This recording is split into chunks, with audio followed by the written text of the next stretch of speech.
Hey, it's April 29th, 2024, time for another podcast episode of This Week in College Viability. Hi, my name is Gary Stalker, and what are the big headlines for our news and commentary today? Well, Northland College is on our every week list, it seems like, and they just can't find anyone to turn off the light switch. We'll talk about that. And then a really good student-written article about Drake University's financial challenges. Really, really good article. University of Dubuque named a new president, and Spalding College, I believe, is searching for new presidents. As I do on occasion, we're going to look at the data for both, and it's not good. Jon Marcus at Hechinger had one of his stories picked up by the Washington Post this last week. And the story, the headline is, colleges are now closing at a pace of one a week. What happens to the students? And he goes into great detail on that. I want to talk about that for a minute. Amy Morona at the Signal Cleveland continues to rise up my list of good higher education reporters. This week we'll talk about her story on Cleveland State. Dan Bauman from the Chronicle writes about colleges digging into their endowment more than ever. I'm going to focus on Webster University and something Dan writes about called going concern. And then private colleges will face stiff competition from public institutions. Moody's predicts, that's probably already happening. Layoffs, cutbacks, and closures. No closure announcements this week. There are many colleges hanging on by their proverbial threads. Northland officials sound a hopeful note after transformative donations. Now, the financially struggling college in northern Wisconsin said it received several gifts last week, I guess, that have changed the scope of the situation. This is from Ben Unglesby at Higher Education Dive. We've talked about Northland before. Come on, folks. Leadership board members at Northland, for the sake of your community, please ask someone to turn the lights off. You know, a few extra bake sales is what it sounds like is going on up there. A few extra bake sales are not going to generate the cash you need for both debt reduction and operations. And folks, my perspective, you're just hurting your community. Let's go to the University of Connecticut on cutbacks and layoffs this week. They have really good basketball programs, but it appears the faculty are just like any other college. The wine factor is WHINE. The wine factor quickly comes to the front. This is from John Haslin. It was an April 23rd story in the campus publication called The Daily Campus. So let's go to the data. And there's a little bit of mixed case for supporting both the faculty and for supporting the college here. And let me just kind of share the data. So first of all, at UConn, the 4 and 6 year graduation rates are really, really good, really good. 74% at 4 years, 83% at 6 years, just phenomenally good, especially compared with most other public and private colleges in the country. Their FTE enrollment, their full-time equivalent student enrollment, is flat over the last 8 reported years. That's from 2015 to 2022 in this year's College Viability app. It's up a few hundred students, not a lot, but a little bit. The graduate student enrollment is down about 200. I'm going to talk about that in a minute. The tuition and fees is up $127 million from 2015 to 2022. However, it's only up $7 million from 2020 to 2022. Something is going on. Expenses, however, write this one down. Expenses are up $400 million since 2020. This is on tuition and fee revenue up at best $130 million in that same time period. And the state appropriations are up $172 million in the same reported period. These folks have lots of cash. And yet the faculty, as you'll see in a minute, just can't handle any reference to cuts. And the retention, one last good factor, the retention at UConn is 90%. Really good, really good. So the wine factor, the WHINE wine factor. English department head Claire Costley-Kingo had some public comments, and she was urging the university to consider their effects of a 15% cutback on the mental and physical health of faculty and students. When I arrived, it was an exciting time, Kingo said. The university was growing. We were able to hire and we were able to bring in more students, but faculty hiring has not kept up. I assume she has data to back that up with the increase in student enrollment. Keep in mind, over the last 8 years, that enrollment has been up only a couple hundred students. And if you take away the decreases in the graduate enrollment, it's been flat for the last 8 years. She goes on to say, we are facing a moment now where we are expected to take in larger numbers of students with fewer faculty and fewer numbers. Boy, I wish they would go to the data on occasion. And she concludes with, I have not seen such poor well-being, such poor health among professors as in the last 2 years. Well, all right, we'll grant her whatever observations that she has. I'm guessing the faculty at UConn, like the faculty at most places, is growing older. And I know as I grow older, I have poorer well-being and poorer health, although modestly so.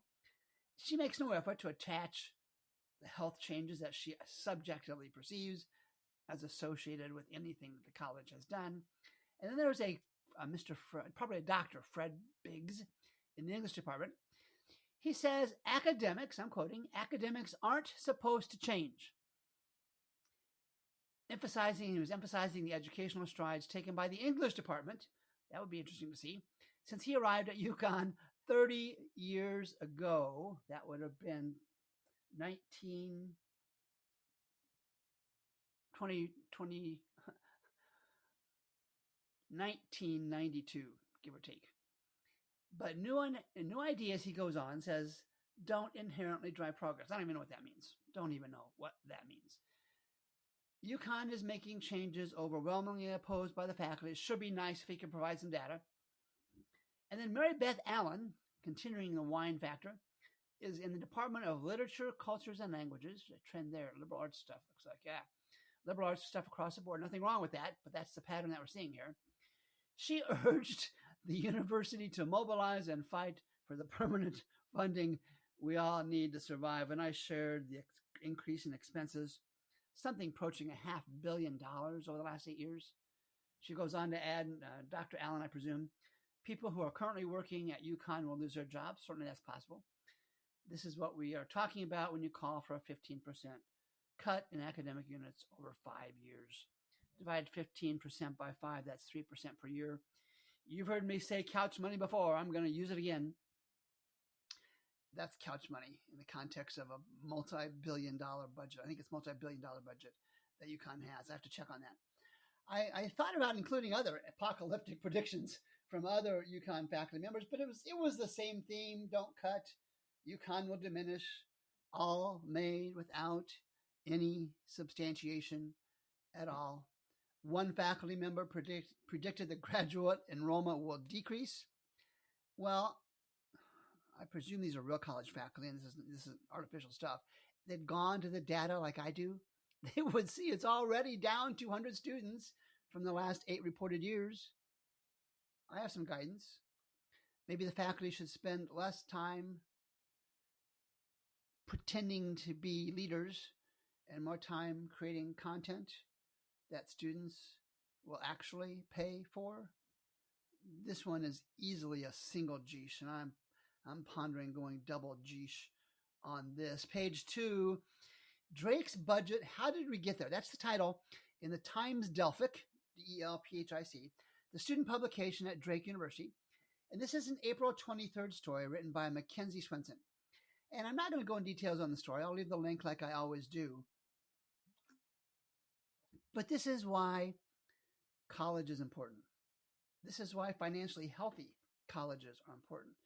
Ms. Swenson does a phenomenal job of methodically stepping through Drake's difficult but not untenable situation. Her quotes from Drake leaders add to the validity of her story and to Drake's future. And I did reach out to Ms. Swenson to offer her a courtesy link to the 2024 Private College Viability app. I hope she takes me up on it. It can help make her an even more astute reporter. And as I've shared before, if you're a reporter and you want to be able to compare thousands of public and private colleges, drop me a note. Make sure the domain name references some media organization, and I'll share the app with you. Next headline is from the Chronicle of Higher Education, Adrian Liu, on April 24th. And the headline reads, "This under-the-radar pay model puts a dollar amount on class size, right? So it's a minor story in the overall scheme of things, but it was worthy of a couple of minutes, a minute or so in the podcast today. And so the essence of it is this is a pay per student model. In theory and in practice, reasonable, logical. And so of 367 colleges, and this is from the Chronicle story in Adrian Liu, that answered questions about how adjunct faculty pay is affected by student enrollment, 58% when classes were canceled when the enrollment falls below a given number. 58% cancel classes when enrollment falls below a given number. 19%, 19%, pay a lower amount to the faculty, the adjunct faculty, when an enrollment falls below a certain number. It's a predetermined amount. So I'm guessing they ask the faculty member, will you take this 70% of the full fee to teach this class? I'm guessing the faculty have the right to say yes or no. That's what I have at the university where I teach as adjunct. 17% of the colleges, of these 367 colleges, the pay does not change with the number of students enrolled. I'm guessing those are the colleges on my soon-to-be closed colleges list. And then some small percentage, 6%, the pay is calculated incrementally based on the number of students enrolled. So one student gets a certain amount, two students a certain amount, and all the way out. The reason I bring this up is with the market in such turmoil, I think we'll see these numbers change. I think you'll see that last one, that 6%, go up because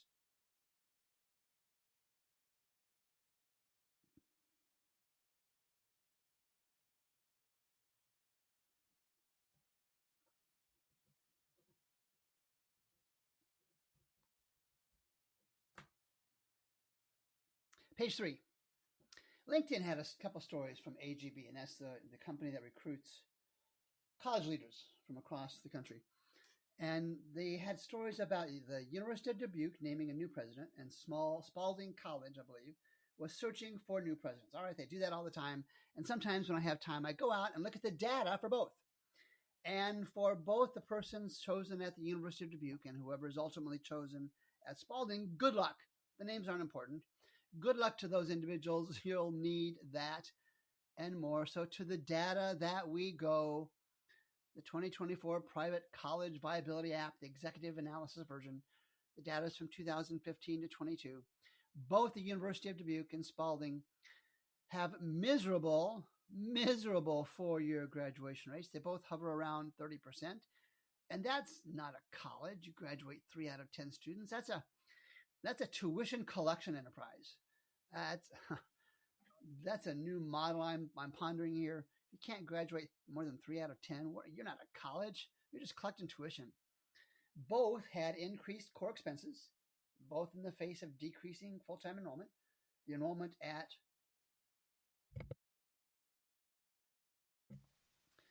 the University of Dubuque was down 19% and at Spalding down 33%, again, over the last 8 years. Interestingly, the unfunded institutional grants, Spalding was down $1 million, so they're trying to control that discounting. But the University of Dubuque, the UW, their unfunded institutional grants, merit aid, discounts, whatever you want to call it, over the last 8 reported years was up 182%, from $2.5 million in 2015 to $6.9 million in 2022. I've talked about it before. You can't give away the store and hope to be able to grow out financial challenges. Tuition and fees, Spalding was down $4 million and change. The UW was up about $700,000, so flat over the last 8 reported years. Spalding has become a heartbeat admissions model. Their percent admitted went from 50% to 98%. Have heartbeat, will admit. UW was only up 8 points to 85%. Not quite a heartbeat admissions model, getting close. And then one of the ratios in the 2022 version of the app is revenue to expenses. So Spalding, for every dollar in expenses in 2022, they had 92 cents in revenue. Oops. It was worse at UW, University of Dubuque. For every dollar in expenses, they had 86 cents in revenue. Good luck, ladies and gentlemen, whoever they choose for those positions. One quick sidebar note, the endowment, the University of Dubuque probably will save itself because their endowment is above $200 million. So they've got some flexibility there. Spalding is in deep trouble with not much more than couch money, an endowment in 2022 about $22 million and change. On to Jon Marcus. And Jon writes for Hechinger, and he had a piece last week that it was entitled "Colleges Are Now Closing at a Pace of one per week. What Happens to the Students?" And the subheading is "Most Never Finish Their Degrees, and Alumni Wonder About the Value of Degrees They've Earned." Again, Jon Marcus at Hechinger on April 26th. Now, let me give you a spoiler and self-promotion alert. I was quoted a few times in this article in association with what Mr. Marcus was writing. And Jon Marcus did such a good job that his Hechinger Report article was syndicated in the April 29th edition of the Washington Post. Congratulations to Jon Marcus on that. And folks, I'll share yet again the tipping point to public awareness of the impact of financially unhealthy colleges is getting really close. In just a few days since this story was posted online, and the Washington Post picked that up as well, I've seen an uptick in purchases of the 2024 private college viability app for students and families, and email lists that I use have seen substantial growth also.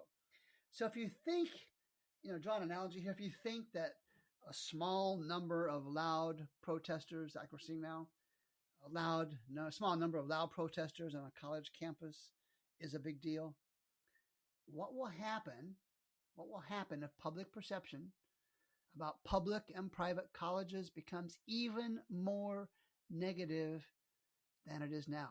And a reminder, we've talked about the College Viability Manifesto before. College is good is the first item. Go if you can is the second.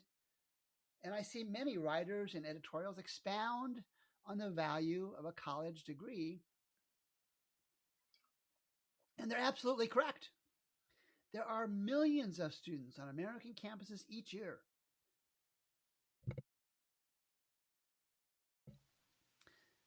There are millions of students on American college campuses each year that will continue to gain from their college experience. The issue is that on the margins, go think back to Economics 101 and marginal analysis, more potential college students are making the personal decision that the gain is not worth the investment in time and resources. And how long will that market perception last? I have no idea, but it will almost certainly last long enough to send many, mostly small private colleges into closure, and probably continuing significant cutbacks and layoffs of publics. And here's a rhetorical question. I don't have an answer for this. Here's a rhetorical thought question for you. How many colleges have become more tuition collection enterprises than education and career preparation destinations? Think about the graduation rates. Think about the tuition. Get back to me on that. Amy Morona writes for the Signal Cleveland. And again, I mentioned earlier, she writes some really good stuff, and I'm increasingly impressed with Ms. Morona. And her headline last week, April 22nd, reads, "We are at a point of reckoning inside Cleveland State's latest meeting about its financial future." And the subheading reads, "As buyout plans for Cleveland State's faculty and staff move forward, the university president talks about the hard road ahead."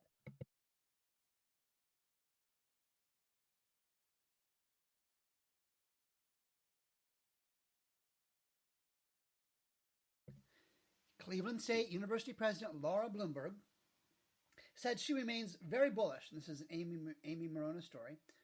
President Laura Bloomberg says she remains very bullish on the future of higher education. The predictions of the demise of higher education have never come true, and they are not coming true this time, she said. What a spin. Nobody, and Amy Morona included, is not talking about the demise of higher education. That's not going to happen. I don't ever say that's going to happen. This is a bait and switch comment, trying to attach an industry's future with that of a single college entity, Cleveland State University. This is just, as I've said before, this is management by PR.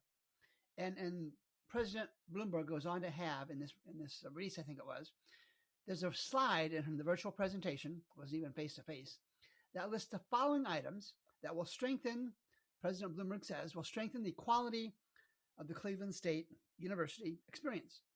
That list includes centralized advising, maximize employer partnerships, future-proof curriculum, tell me what that is, deepen transfer program partnerships, and modernize technology infrastructure. Now, in each of those 5, no issues with throwing those out, even though it's clearly management by PR.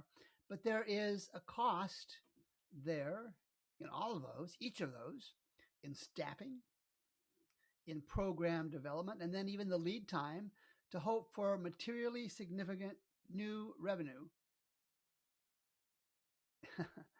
It's not going to happen. Maybe one of them, but I do have a solution here. And the concepts aren't bad: centralized advising, partnerships, whatever future-proof curriculum is, and the other 2. Here's some guidance. Nobody will take it, but I'm going to throw it out anyway.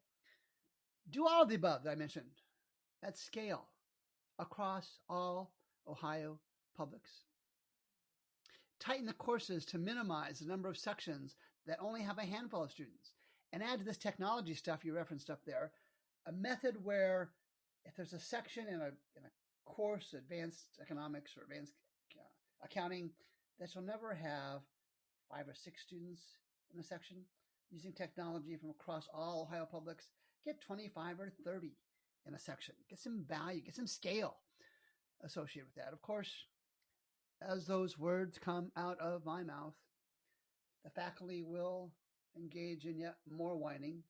That's too many students. And by the way, in 2022, Cleveland State University graduated 31% of its undergraduate students in 4 years. Tuition collection enterprise. And let me offer a definition to that. So when I talk about it in the future, that's not a college, that's a tuition collection enterprise. Here's the definition I'm going to go with. Any 4-year graduation rate less than 40% gets that tag. And I'm being generous. We already have the coin toss college at 50%. We don't pay for the courses. We pay for the piece of paper that says I graduated. I completed all these requirements. And at Cleveland State, out of every 100 students that start there, 31 get that piece of paper. Page 4. Amid financial headwinds, some colleges are digging deeper into their endowments.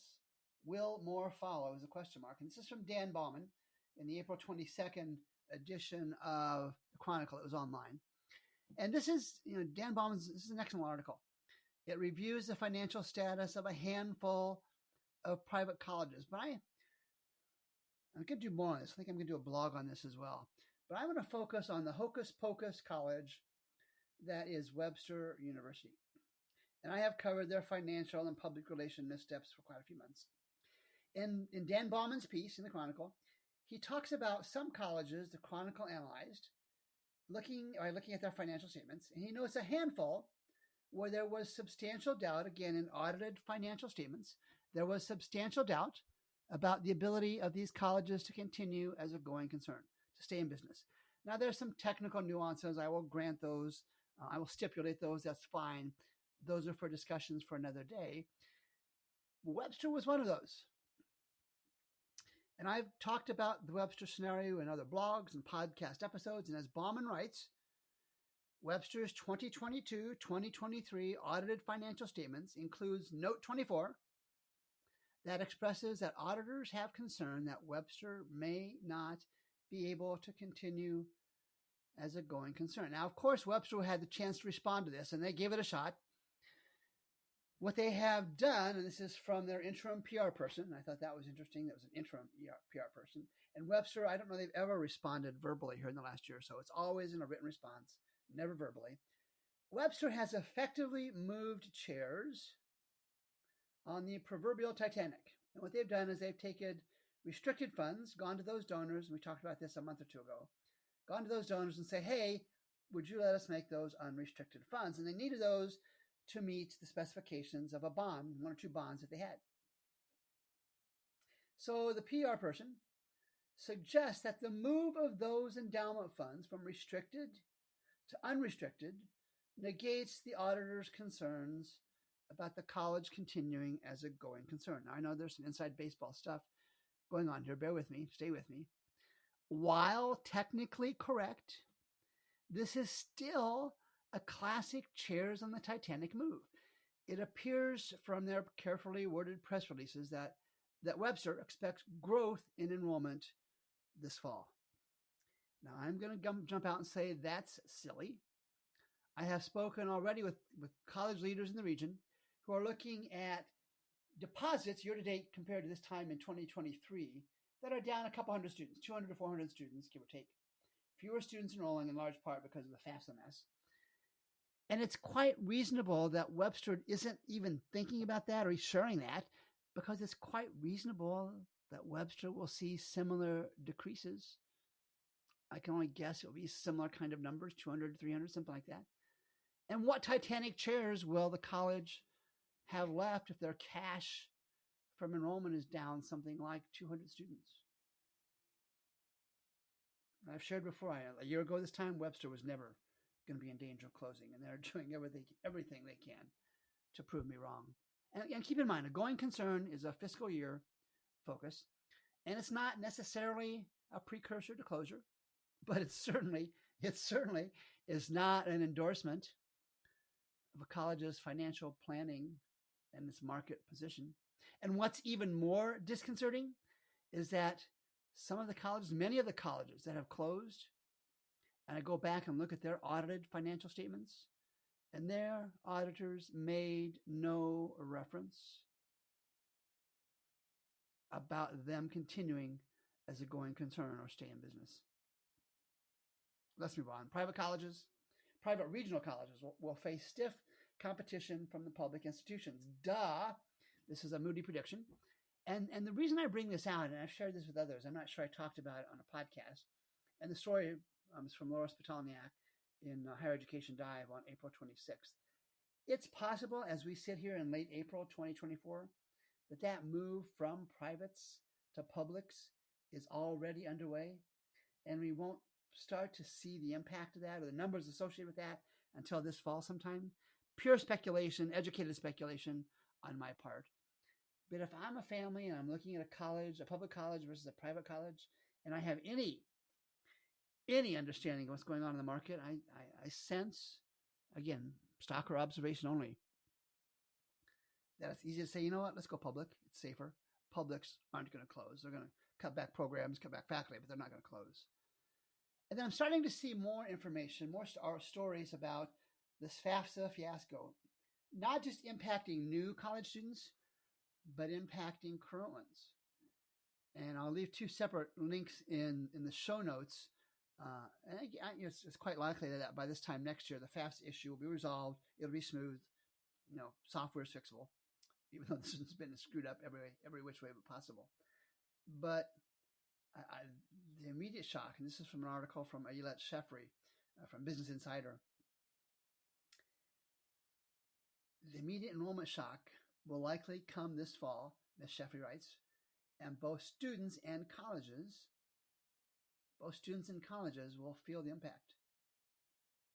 And all right, I thought I might be onto something last week when I did an AI query about what a catastrophic college closure scenario this fall might look like. And a friend of mine, I think I talked about this either online or in the blog.